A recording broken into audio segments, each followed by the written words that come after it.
Hello नमस्कार दोस्तों, मैं आशुतोष आप सभी के लिए लेकर हाजिर हूँ एक बार फिर से ग्राम पंचायत अधिकारी परीक्षा की दृष्टि से महत्वपूर्ण प्रश्नों का एक श्रृंखला। आज की इस श्रृंखला में हम बात करने वाले हैं पंचायतों की जो संवैधानिक स्थिति है उन पर और कुछ महत्वपूर्ण योजनाओं को भी देखेंगे। तो चलिए साथियों, हम शुरुआत करते हैं आज के अपने पहले प्रश्न को। हमारा पहला प्रश्न है, भारतीय संविधान का कौन सा अनुच्छेद पंचायत की शक्तियों, प्राधिकार और उत्तरदायित्वों से संबंधित है? हमारे option A 243 H, option B 243 F, option C 243 E, option D 243 G. तो साथियों, आपको बताना चाहता हूं कि इसका जो सही उत्तर होगा वो होगा 243 जी। इसका सही उत्तर होगा साथियों 243 जी। 243 जी क्या कहता है कि भारतीय संविधान के जो राज्य हैं उनको यह अधिकार देता है कि वह अपने राज्य की पंचायतों को अपने हिसाब से शक्तियां प्रदान करे, उनको काम करने के लिए वित्त प्रदान करे, उनको उनके उत्तरदायित्वों को के लिए दिशा निर्देश दे। और साथियों, एक रोचक तथ्य आपको और बताते हैं कि अनुच्छेद 243 जी के तहत ही 29 विषय निर्धारित किए गए हैं। जो हमारी अनुसूची 11 में है 29 विषय, वहां से 243 जी के अंतर्गत ही वो 29 विषय आते हैं जिन पर ग्राम पंचायतें अपने कार्य को क्रियान्वित करती हैं। तो ये आपका ऑप्शन समझ में आ गया होगा कि इसका जो ऑप्शन होगा 243 जी। हम बढ़ते हैं अपने अगले प्रश्न पर। हमारा अगला प्रश्न है, भारतीय संविधान के अनुसार प्रत्येक पंचायत जब तक कि तत्समय प्रवृत्ति किसी विधि के अधीन पहले ही विघटित नहीं कर दी जाती है तो अपने प्रथम अधिवेशन के लिए नियत तिथि से डट डट बनी रहेगी और उससे अधिक वर्षों तक नहीं। हमारे ऑप्शन है, ऑप्शन ए 5 वर्ष, ऑप्शन बी है 4 वर्ष, ऑप्शन सी है 7 वर्ष, ऑप्शन डी है 6 वर्ष। साथियों, इसका उत्तर बताएं उससे पहले हम आपको इस प्रश्न के बारे में समझा देना चाहते हैं। अभी आपने UP triple S C PET का परीक्षा देकर आप सभी लोग आए होंगे। तो ऐसे प्रश्न की भाषा को कठिन रखने का उद्देश्य यही है कि किस प्रकार आप कठिन से कठिन प्रश्नों को हल करके कठिन से सरल प्रश्नों को जब आप कठिन भाषा में पढ़ेंगे तो किस प्रकार वह प्रश्न कठिन लगने लगता है, ये आप इस प्रश्न के माध्यम से देख सकते हैं।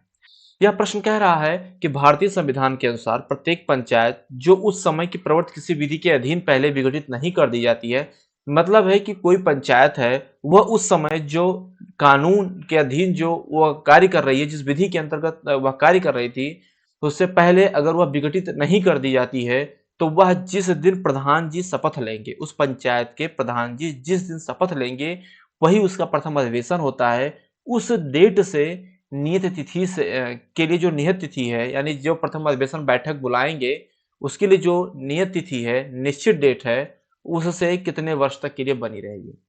तो साथियों, इसका उत्तर रहने वाला है ऑप्शन ए 5 वर्ष। ठीक है, यूं साधारण भाषा में बोले तो कोई भी पंचायत, ग्राम पंचायतों का जो कार्यकाल होता है वह 5 वर्ष होता है। कितना वर्ष होता है साथियों? ग्राम पंचायत का कार्यकाल होता है 5 वर्ष। अच्छा, 5 वर्ष उसका काउंटिंग किस डेट से होता है? जिस डेट से, जिस तारीख को ग्राम प्रधान अपने ग्राम सभा की पहली बैठक बुलाता है, या उसे हम अधिवेशन भी बोल सकते हैं, अपना पहला अधिवेशन बुलाता है, और पहले अधिवेशन से ही को ही उसका अपॉइंटमेंट डेट मान लिया जाता है, उसकी निर्वाचन तिथि मान ली जाती है, अपॉइंटमेंट डेट नहीं, सॉरी, निर्वाचन तिथि मान ली जाती है, और वहीं से 5 वर्ष तक के लिए वह अपना कार्यकाल पूरा करता है। तो साथियों, इस प्रश्न का उत्तर आपको समझ में आ गया होगा। इसका उत्तर होगा ऑप्शन ए 5 वर्ष। हमारा अगला प्रश्न है, भारतीय संविधान के किस संशोधन द्वारा भारतीय संविधान में भाग 9 जोड़ा गया था? तो साथियों, आपको बताना चाहता हूं कि 1988 में पी के थुंगन समिति ने भारतीय संविधान ग्राम पंचायतों को संवैधानिक मान्यता प्रदान करने की सिफारिश की थी। उसी सिफारिश के लिए को पूरा करने के लिए एक बार राजीव गांधी जी 64वां संविधान संशोधन 1988 में ही लेकर आए थे। परंतु साथियों, उसे संविधान से संसद से उसे पास नहीं कराया जा सका, और राजीव गांधी जी का पंचायतों को संवैधानिक मान्यता देने का जो सपना था वह अधूरा रह गया था। परंतु 1992 में जब पीवी नरसिम्हा राव जी प्रधानमंत्री बनते हैं तो वह संसद में 73वां संविधान संशोधन लेकर आते हैं। कौन सा संविधान संशोधन साथियों? 73वां संविधान संशोधन अधिनियम 1992। नाम को याद रखिएगा साथियों, 73वां संविधान संशोधन अधिनियम 1992। तो उस 1992 में इस अधिनियम को राज्यसभा और लोकसभा दोनों से पास कराकर जब यह अधिनियम कानून का रूप ले लेता है, तो उसी 73वें संविधान संशोधन के माध्यम से संविधान में भाग 9 जोड़ दिया जाता है। कौन सा भाग जोड़ दिया जाता है साथियों? भाग 9 जोड़ दिया जाता है और उसी के अंतर्गत पंचायतों को संवैधानिक मान्यता प्रदान कर दी जाती है और इसी भाग 9 के तहत ही संविधान में 200 अनुच्छेद 243 के तहत 16 अनुच्छेद जोड़ दिए जाते हैं साथियों। कितने अनुच्छेद जोड़ दिए जाते हैं? 16 अनुच्छेद जोड़ दिए जाते हैं। ठीक है, तो आपको यह प्रश्न समझ में आ गया होगा कि 73वें संविधान संशोधन के माध्यम से जो 73वें संविधान संशोधन के माध्यम से यह भाग 9 संविधान में जोड़ा गया था। अच्छा, 73वां संविधान संशोधन पूरे भारतवर्ष में किस तारीख से लागू हुआ, यह आप कमेंट बॉक्स में हमें कमेंट करके जरूर बताइएगा, क्योंकि मैं इसको पहले आप लोगों को बता चुका हूं। 73वां संविधान संशोधन भारत में कब लागू हुआ, वह डेट बताइए आप लोग। ठीक है, अगला प्रश्न है कि निम्नलिखित में कौन सा पंचायती राज की त्रिस्तरीय प्रणाली में शामिल नहीं है। साथियों, हमारा ऑप्शन है तहसील स्तरीय पंचायत, ऑप्शन बी ग्राम स्तरीय पंचायत, ऑप्शन सी जिला स्तरीय पंचायत, ऑप्शन डी ब्लॉक स्तरीय पंचायत। तो हम अपने प्रश्न के उत्तर पर पहुंचे उससे पहले आपको बताना चाहता हूं कि सबसे पहले बलवंत राय मेहता समिति ने 1958 में एक सिफारिश की थी कि प्रत्येक जिले में त्रिस्तरीय पंचायत होनी चाहिए। तो उन्हीं की सिफारिश पर 24 अप्रैल 1993 में 24 अप्रैल 1993 में 93 को अपने भारत देश में 73वें संविधान संशोधन के माध्यम से पंचायतों को संवैधानिक मान्यता दे दी गई और अनुच्छेद 243 बी के अंतर्गत अब भारत देश में त्रिस्तरीय पंचायत की व्यवस्था की गई। तो उन त्रिस्तरीय पंचायत व्यवस्था में हमारे जो सबसे निचले पायदान पर रहेगा, जो सबसे निचला पायदान रहेगा, वह ग्राम स्तरीय पंचायत। क्या रहेगा? ग्राम स्तरीय पंचायत सबसे निचले पायदान पर है। वहीं जो हमारा ब्लॉक स्तरीय पंचायत है, जिसे हम पंचायत समिति के नाम से भी जानते हैं साथियों, ब्लॉक स्तरीय पंचायत जिसे हम पंचायत समिति के नाम से जानते हैं, वह मध्यवर्ती पंचायत कहलाती है। ब्लॉक स्तरीय पंचायत के 3 नाम देख लीजिए, एक मध्य पंचायत, एक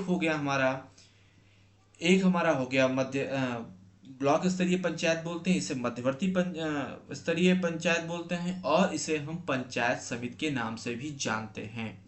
तो इतनी बात हमारी समझ में आ गई आपको। तो अब आपने देख लिया होगा, और जो सबसे ऊंचा पायदान सबसे ऊपर होता है पंचायत, होता है जिला स्तरीय। प्रत्येक जिला में एक जिला पंचायत अध्यक्ष होता है, वह जिला स्तरीय पंचायत का अध्यक्ष होता है।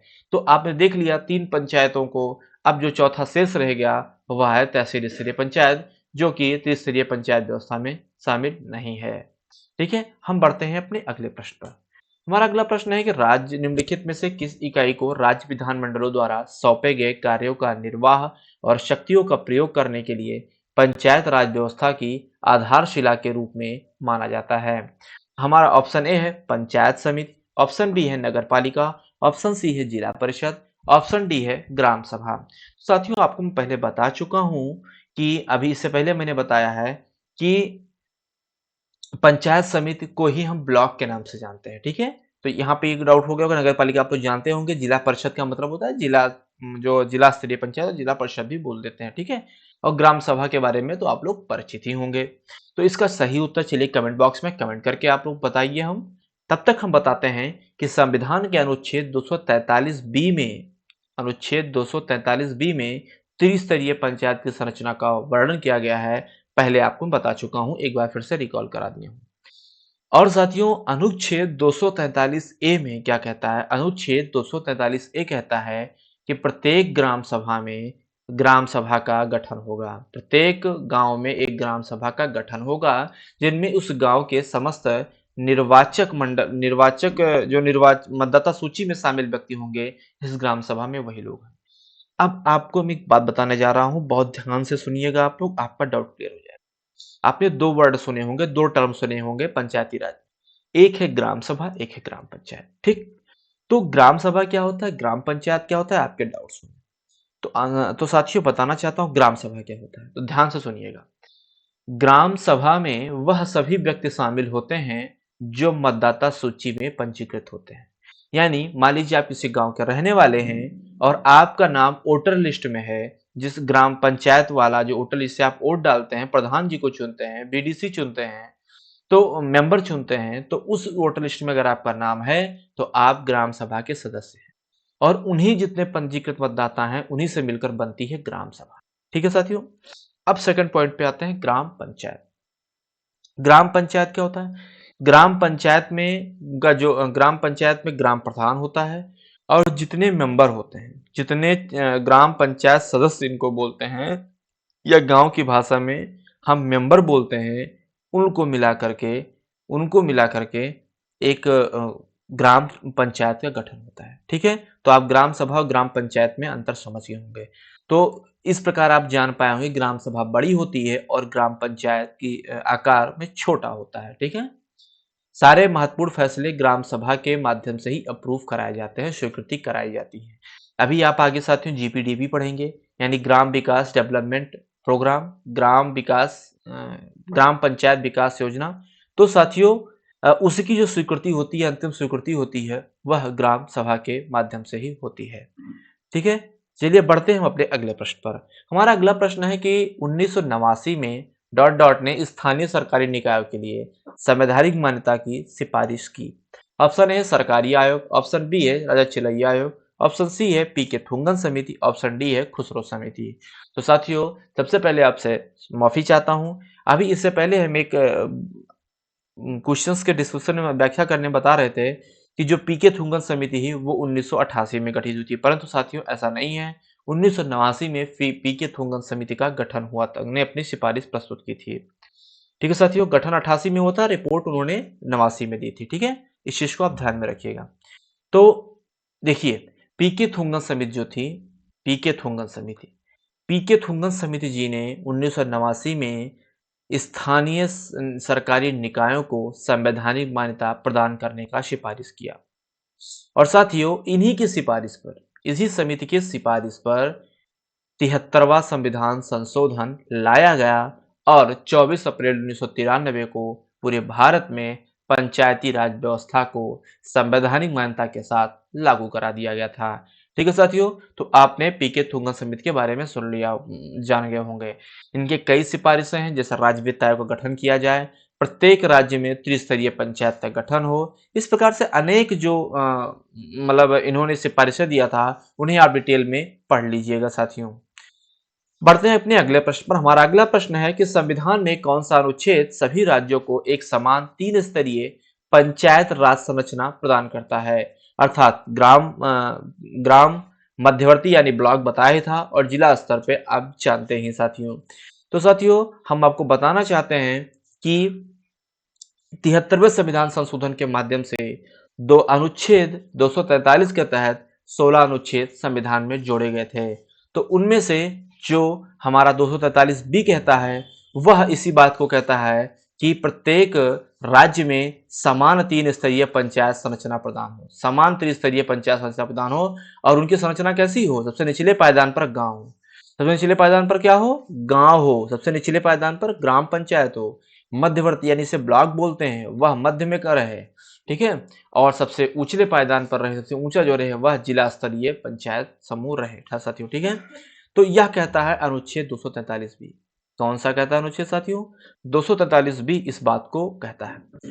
अब साथियों 243 ए क्या कहता है? तो 243 ए ग्राम सभा के गठन के बारे में बतलाता है। ठीक है साथियों, अब आपके मन में होगा कि अनुच्छेद 243 क्या कहता है। तो अनुच्छेद 243 विभिन्न परिभाषाओं को जो इन 16 अनुच्छेदों में प्रयुक्त होते हैं, उन सारी परिभाषाओं का वर्णन अनुच्छेद 243 करता है। ऑप्शन डी जो कह रहा है अनुच्छेद 243 सी, तो 243 सी में पंचायतों की संरचना का वर्णन है, और किस रीति से पंचायतों में चुनाव होगा, उन उन सारी बातों का वर्णन जो है, पंचायतों की संरचना कैसी होगी, कैसे चुनाव होंगे, चुनाव में क्या क्या प्रक्रियाएं होंगी, उन सारी बातों को लेकर के जो वर्णन है, किस रीति से चुने जाएंगे, इन सारी बातों का जो वर्णन है वह अनुच्छेद 243 सी में है साथियों। ठीक है, चलिए बढ़ते हैं हम अपने अगले प्रश्न की तरफ। हमारा अगला प्रश्न है कि जवाहर रोजगार योजना का प्रारंभ कब हुआ? हमारे ऑप्शन है 1 अप्रैल 1977, ऑप्शन बी 1 अप्रैल 1998, ऑप्शन सी 1 अप्रैल 2012, ऑप्शन डी 1 अप्रैल 1989। तो साथियों, जवाहर रोजगार योजना को शुरू किया गया था 1 अप्रैल 1989। कब चालू किया गया था साथियों? 1 अप्रैल 1989 को जवाहर रोजगार योजना गरीबी उन्मूलन प्रोग्राम के तहत प्रारंभ किया गया था। यह समझ लीजिए, आप यूं समझ लीजिए कि यह मनरेगा, जो नरेगा के नाम से जो रोजगार गारंटी योजना 2005 में लाई गई, उसकी जर्नी है। गांव में गरीबी मिटाने के लिए, रोजगार के अवसर प्रदान करने के लिए, गांव में ही रोजगार देने के लिए 1989 में एक छोटा सा प्रयास हुआ था, वह था जवाहर रोजगार योजना। तो 1 अप्रैल 1989 को जवाहर रोजगार योजना को लागू किया गया था। अगला प्रश्न है कि 1997 में भारत सरकार द्वारा कार्यान्वित किए गए स्वरोजगार कार्यक्रमों के संबंध में SJSRY का पूर्ण रूप क्या है? ऑप्शन ए स्वर्ण जयंती श्रमजीवी रोजगार योजना, ऑप्शन बी स्वर्ण जयंती सामाजिक रोजगार योजना, ऑप्शन सी स्वर्ण जयंती शहरी रोजगार योजना, ऑप्शन डी स्वर्ण जयंती सरकारी रोजगार योजना। तो साथियों, इसके सही उत्तर पर जाने से पहले आपको चलिए बताते हैं कि इसका सही उत्तर बता देते हैं, फिर आप इसकी व्याख्या को हम देखते हैं। तो इसका सही उत्तर होगा स्वर्ण जयंती शहरी रोजगार योजना।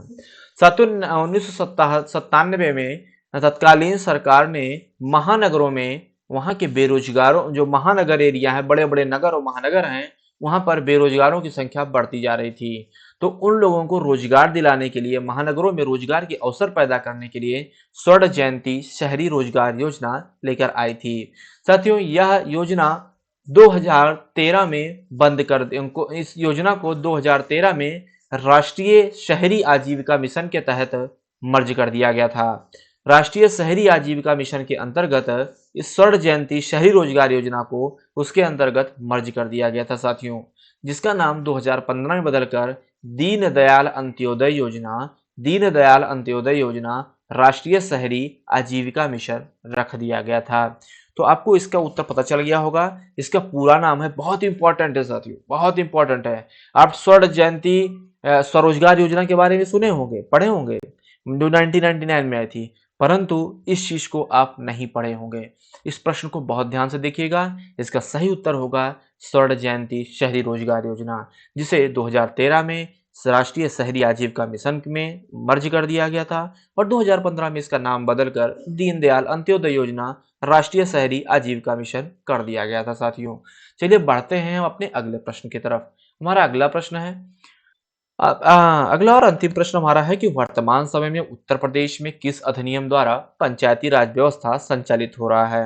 हमारे ऑप्शन है उत्तर प्रदेश पंचायती राज अधिनियम 1992, ऑप्शन बी संयुक्त प्रांत पंचायत राज अधिनियम 1947, ऑप्शन सी है संयुक्त प्रांत पंचायत राज अधिनियम 1949, संयुक्त प्रांत पंचायत राज अधिनियम 1950। तो साथियों, इसका सही उत्तर तो आप लोगों को मालूम ही होगा, क्योंकि आप लोग बहुत दिन से कर रहे हैं बीपीओ में 65 नंबर की तैयारी, क्योंकि बनना है इस बार आप सभी लोगों को ग्राम पंचायत अधिकारी। तो साथियों, इसका सही उत्तर होने वाला है संयुक्त प्रांत पंचायत राज अधिनियम 1947। क्या होने वाला साथियों? संयुक्त प्रांत पंचायत राज अधिनियम 1947। तो साथियों, इसके बारे में हम थोड़ा जान लेते हैं कि यह जो उस समय तत्कालीन 1935 का जो भारत सरकार अधिनियम था, उसकी धारा 76 के तहत गवर्नर जनरल को डोमिनेंट स्टेट के तहत एक पावर प्राप्त था कि वह अंतिम स्वीकृति इन अधिनियमों को दे रहे थे। तो विधानसभा और विधान परिषद से पास होने के बाद 7 दिसंबर 1947 को गवर्नर जनरल की स्वीकृति मिल जाती है साथियों। और उसकी स्वीकृति मिलने के पश्चात 27 दिसंबर 1947 को गजट के रूप में यह अधिनियम प्रकाशित हो जाता है और इसी डेट को हम लागू मान सकते हैं साथियों। तो आप जान गए होंगे, गवर्नर जनरल की स्वीकृति मिली 7 दिसंबर 1947 को और 27 दिसंबर 1947 को गजट के रूप में प्रकाशित हो गया और उसी दिन से हम इस अधिनियम को लागू मान सकते हैं। साथियों, इस अधिनियम में कुल 9 अध्याय हैं, यानी 9 चैप्टर इस अधिनियम में हैं और साथियों इसमें 119 धाराएं हैं। साथियों, इसी अधिनियम के तहत वर्तमान में उत्तर प्रदेश में पंचायती राज व्यवस्था संचालित हो रही है, जिनमें 1994 में संशोधन किया गया था और उसका वर्तमान स्वरूप अभी तक चल रहा है। तो आशा करता हूँ साथियों कि आपको हमारे द्वारा बताए गए ये 10 प्रश्न बहुत बहुमूल्य लगे होंगे और आपकी तैयारी में आपको सहयोग प्रदान कर रहे होंगे। मेरा उद्देश्य है साथियों कि आपको कम समय में कम प्रश्नों में उसकी व्याख्या के माध्यम से आपकी तैयारी को बूस्ट किया जाए। आपको बूस्टर के रूप में ये 10 प्रश्न लेकर आ रहा हूँ साथियों। तो साथियों मेरा हौसला बनाए रखिएगा, मेरे साथ जुड़े रहिए। तब तक के लिए आपसे लेता हूँ अलविदा। एक बार फिर मिलूंगा, तब तक के लिए टाटा, बाय बाय, जय हिंद, जय भारत।